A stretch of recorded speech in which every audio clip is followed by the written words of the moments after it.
Hi guys, welcome to Mundo Design and Build's head office.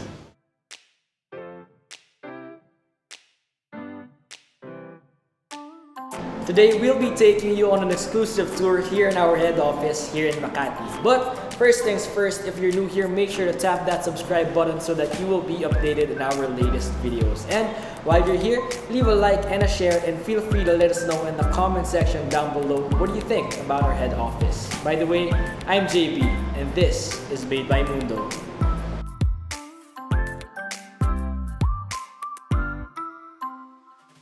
So let's start off with the area where all the planning and designing takes place here at Mundo. And to walk us through his design of this area of the office, we have right here, Sir A, and one of our design business unit heads. Sir A, you look exceptional today. Thank you, JB, as always. Diba guys? Where's the lie?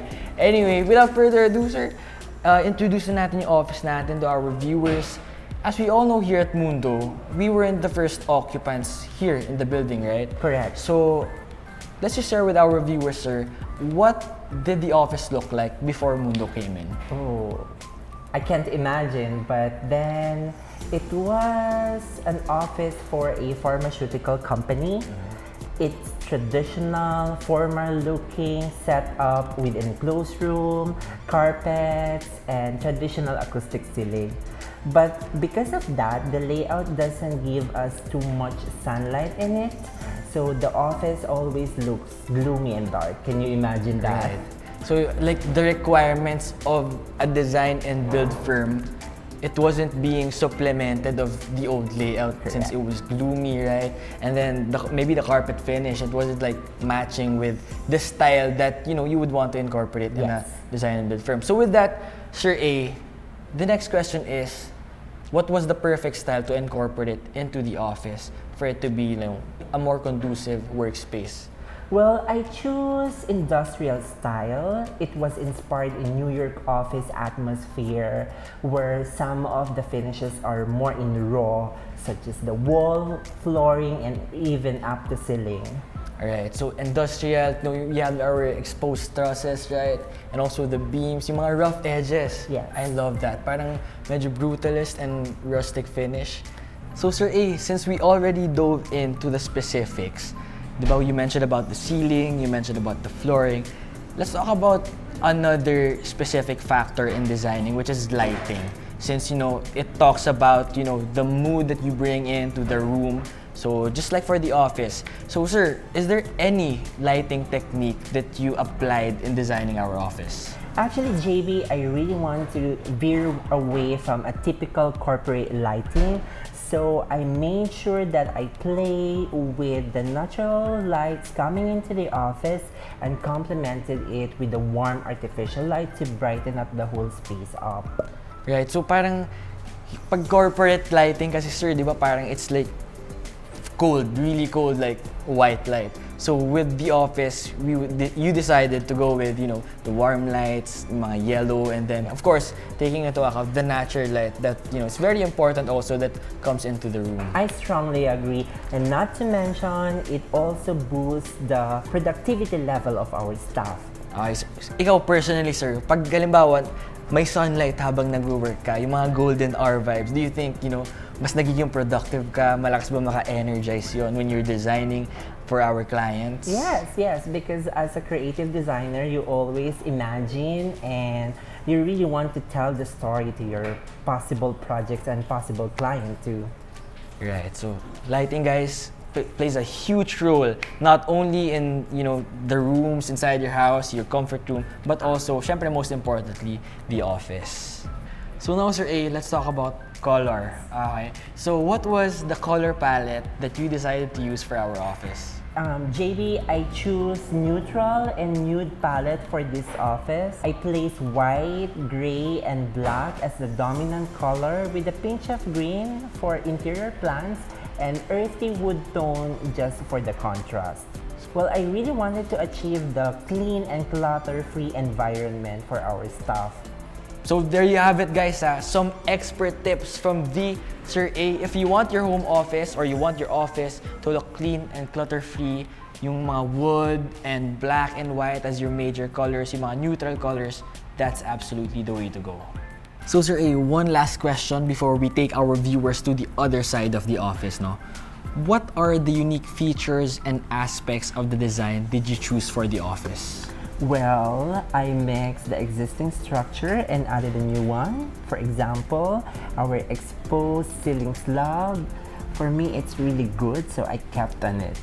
Alright, so parang in a way, it's like saying, sir, no, na when you're redesigning an area, it's not important that you change everything, no? Yes, sometimes you need to respect the existing structure. Right, so aside from, sir, the ceiling and the slabs, what else? Oh, it was love at first sight when I saw the windows too, because it actually gave us the natural light from the outside, and study shows that the staff are more productive in a well-lit environment.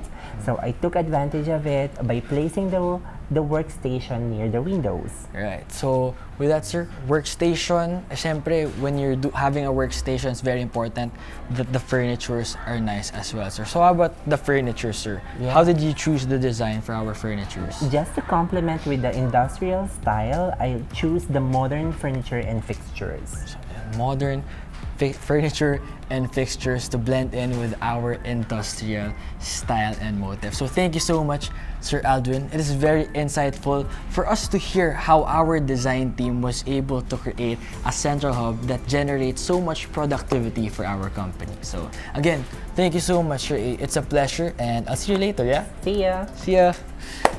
And now to walk us through this area of the office where our various departments work hand in hand with our construction units, we have right here Architect Koy, one of our design business unit heads as well. So Architect Koy, first question, what makes our office an ideal workspace? Okay. Since this is a design and build company, so we consider the comfortability of the employees. Yes, we have planned it out to be open in concept, to have better communication with other departments. So there's a lot of collaboration and interaction going on here. But of course, this is a case-to-case basis, as I said. It depends on the industry of the company and the nature of business they are doing. So yun, since you mentioned pala Architect Koy, follow-up ko lang, no, na we're a collaborative company, and then case-to-case basis nga kung paano i-design yung area.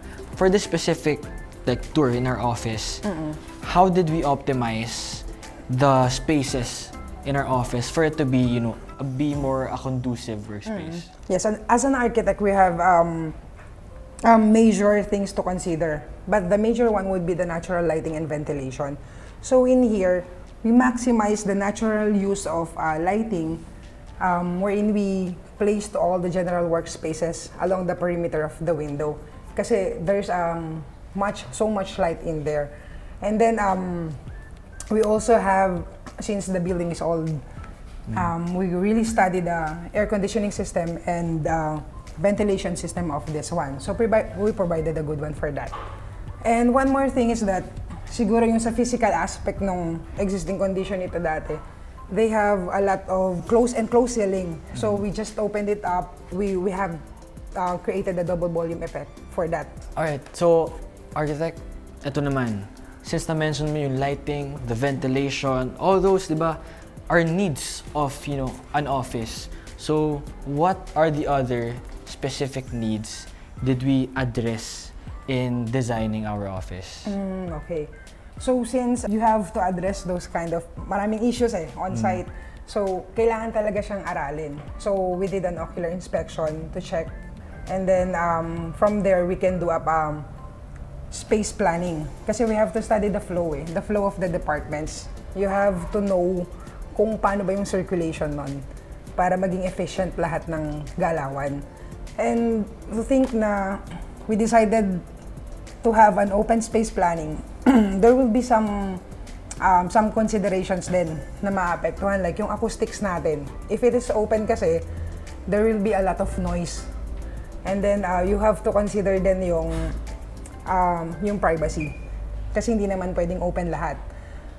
Case-to-case basis, as I said, na dapat depending on the industry of the company and then depending on the nature of business nga.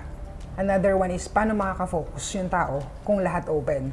So, kay Mundo, we take the balance of both. So, we have open, we also have enclosed spaces para sa mga specific tasks na kailangan gawin.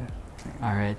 So one last question, architect ko. Ito mala na to, fast talk. Okay, Okay. Giga mo naman? Okay, so game. Kaya naman. Okay, so since you mentioned this is our second home, this is our home base, diba? Our central hub. And we design it in a way it's comfortable for everyone, pero at the same time conducive for working. How do you think does our office represent us as a company? I think this office represents Mundo's culture. We are young and dynamic. We are collaborative, encouraging, and of course, open and raw. Yun, no? May nakalimutan ka, architect ko. Wala naman And I thank you. Isa ba yun? Okay. So, thank you so much, Architect Koy, Thank you, for JB. sharing all of this with our viewers. Kahit ako parang, ay, oo nga, no, may mga ganun pala. So, thank you so much, Architect Koy. Thank you. Okay.